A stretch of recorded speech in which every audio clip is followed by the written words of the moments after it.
We're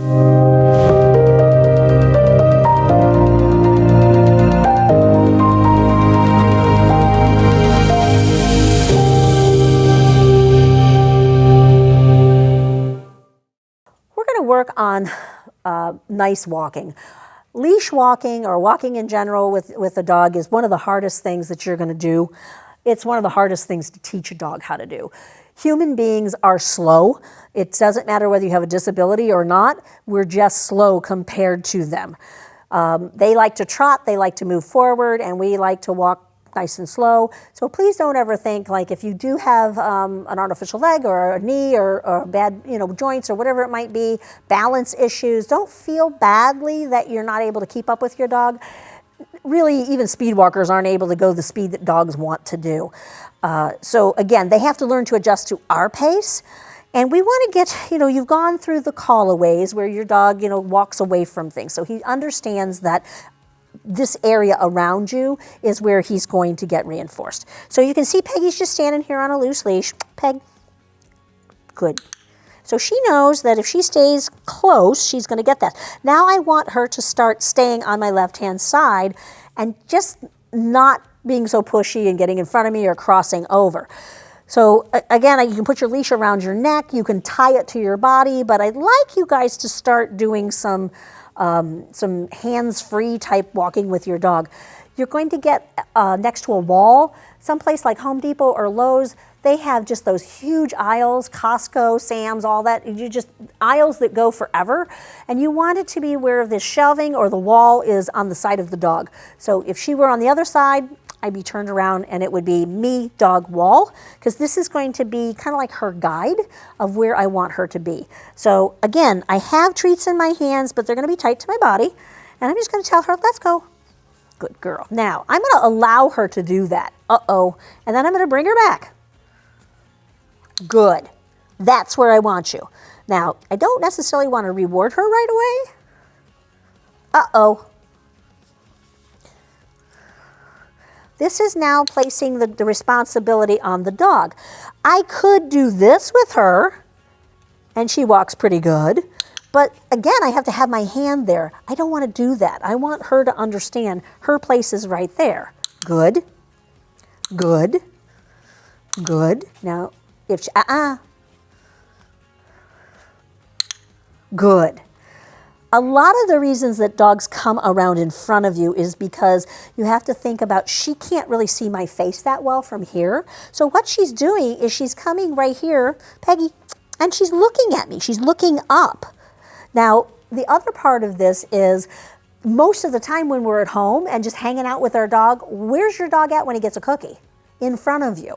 So we have to be kind of careful of that. If we're constantly reinforcing when they're out here, that's where they're going to hang out. So I've got to say, get over here. This is your new happy spot. Good girl, good.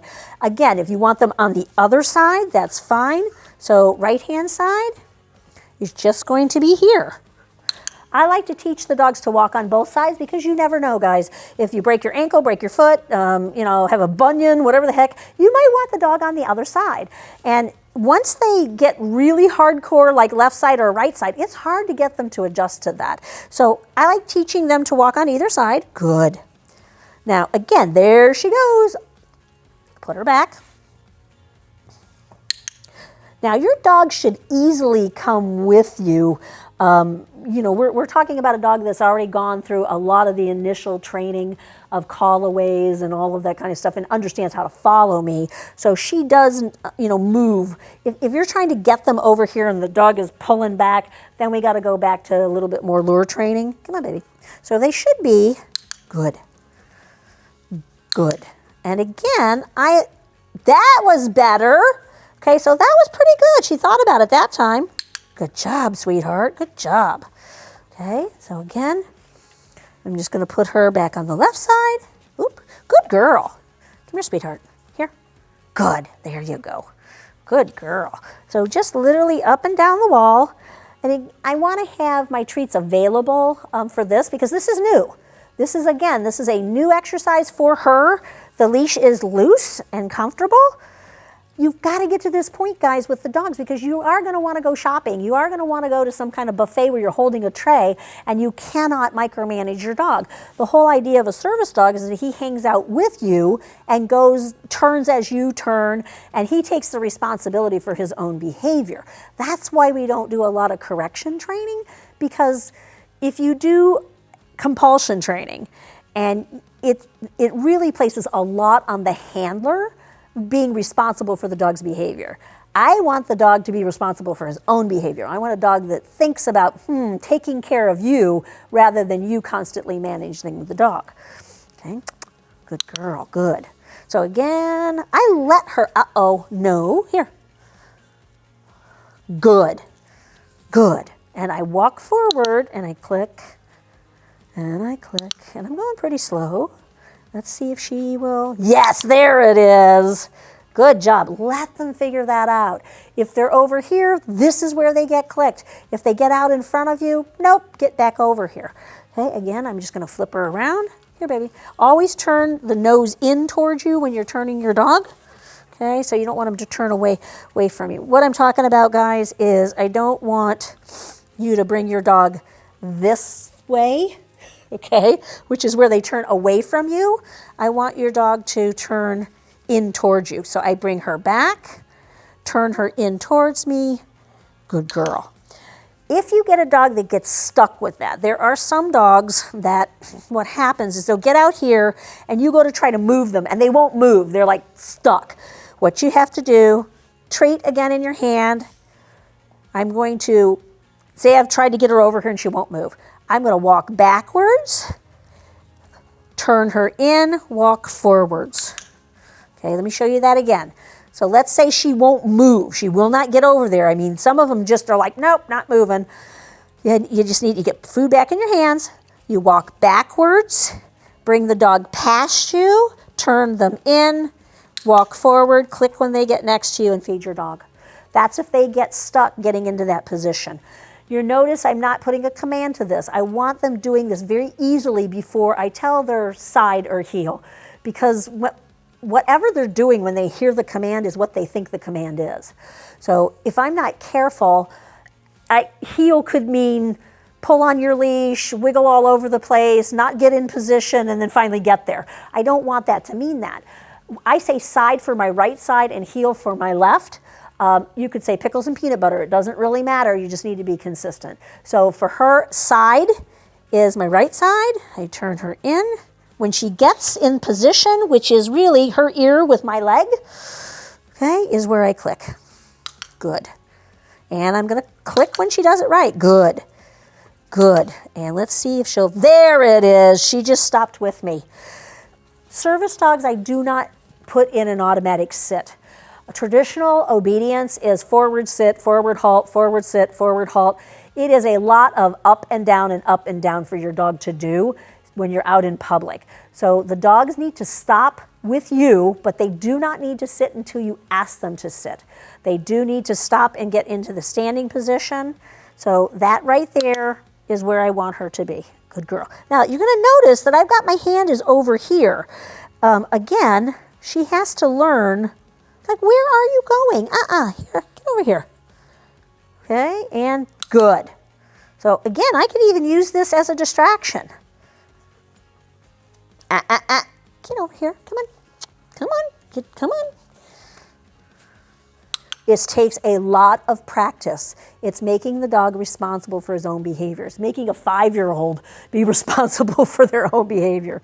Nice loose leash, good, good. And there it is, good. See her back up? Yahoo! Using her brain, okay? We're not tethering to the dog, okay? We're getting her to understand that if you move this way, she needs to move with you. Again, we're going to first turn around. Come on, good. And again, it's just a little farther, a little farther, a little farther. Come here, baby, side, good.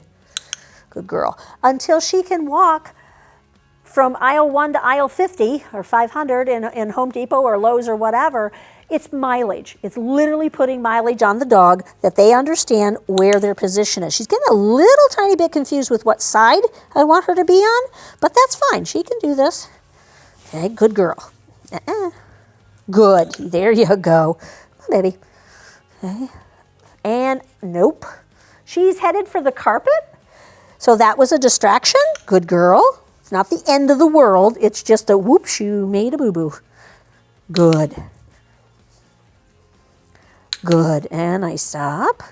And there it is. Yay! Good girl. Good girl. You can, again, put treats over here, carry your goodie bag over here. The dog has to learn that that's why you're using a marker. When I'm clicking is when she's in the exact spot that I want her to be in. Again, a clicker is just a marker. You can say good, you can say yes, you can say that's it. I don't care what you say, but you have to mark the behavior that she's getting rewarded for. Okay? So it's all about that's it. That's where I want you to walk. And it's all about putting them back. If you correct your dog, I mean, you can do your double tugs, but let me show you what happens with this. If you're like the dog gets too far ahead and you're like, hey, you know, good girl. And then you feed your dog. And then you walk a little bit farther and then she does that. And then you feed your dog.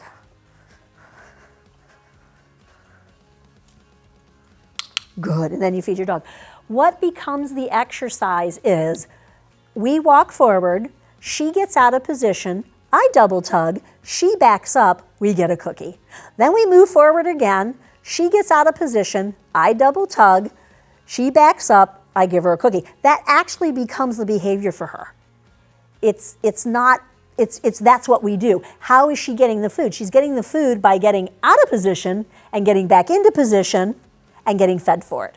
So that's where this whole, you've got to let them make that mistake. It's got to be, let them drift. It sounds weird, but it's kind of like good girl, good. Ready? Let's go. Let them drift out there and then be like, nope, that's not where we happen.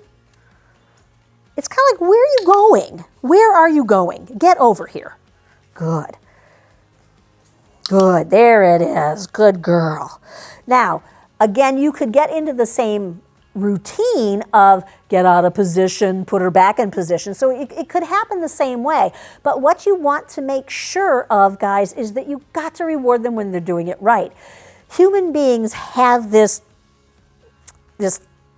inherent desire to wait till something goes wrong and then be able to go, you did it wrong, that's wrong, and then correct the dog.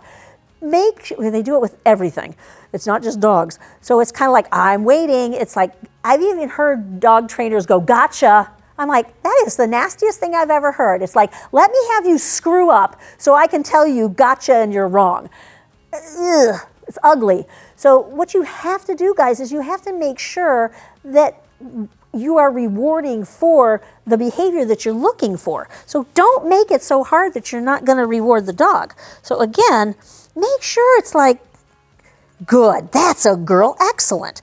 Good girl, I like that, good job, yay, what a good girl. That's it, she's catching on to this. But if I don't say anything, I don't click, I don't bridge, I don't make a marker for this until she does it wrong, then that wrongness is actually going to become part of the behavior. I hope that makes sense. So it's like, wait for it, wait for it, wait for it. Dog does it wrong. I say no. I put them back. I click. I reward. Then we go forward. I wait for it, wait for it, wait for it. She does it wrong. I put her back. It gets into that routine of wrongness is actually the behavior that they think you want them to do. So please make sure if they are doing it right, it's got to be like, that's it. That's exactly what I wanted you to do. Good for you. Look at you. You're doing a great job. And this is how we just, and again, there's not a lot of distractions in here. That's fine. That's how you need to start this.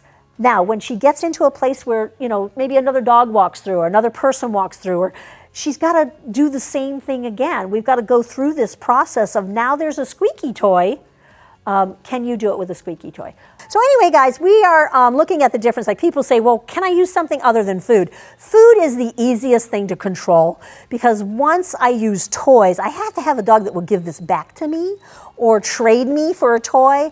It also gets crazy out of control if we're doing a classroom situation. The difference between using food and using toys is food is so much more controllable, but you can use toys.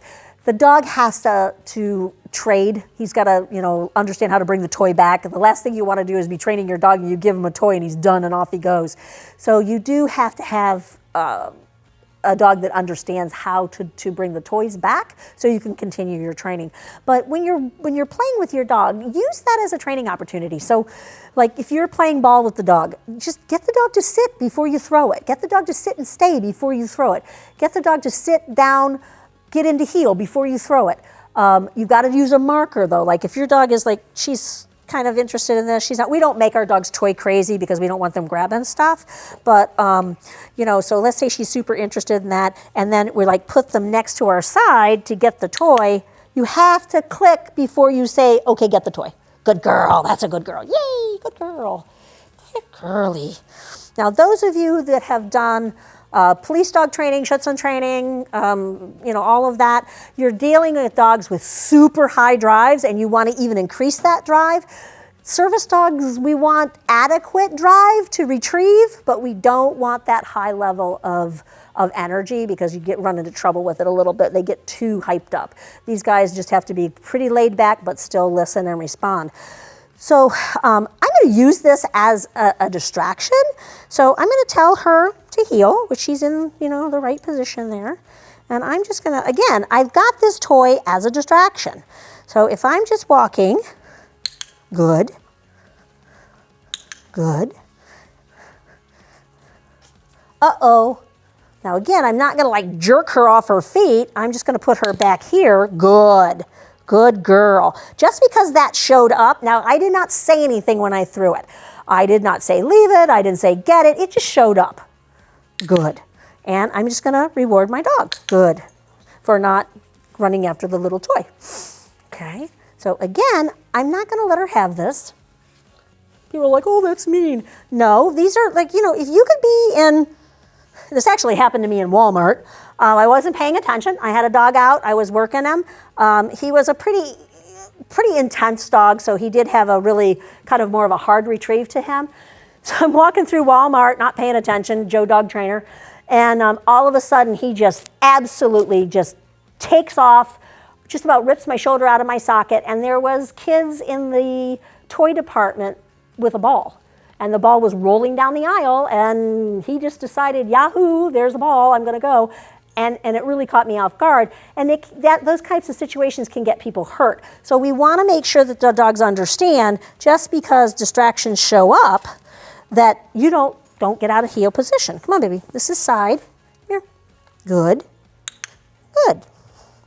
Again, if you put her back. Just because you're carrying something. Now, she's getting stuck a little bit because it's a distraction.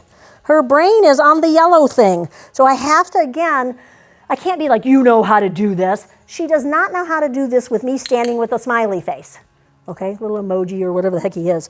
She doesn't. This is the first time she's doing it. Good. Good girl. Good. Good. Not the end of the world. I don't yell at her. I just put her back. Good. Good job, good girl. And we just switch sides. Good girl. And we maybe walk around this little guy. Good girl. Good. Now, if she was super, super interested in that, that would be farther away. It's like she's actually really, really close to this for the first time. So I would actually move this much farther away. Make it to where the dog can handle it and then gradually get closer and closer with the stimulus.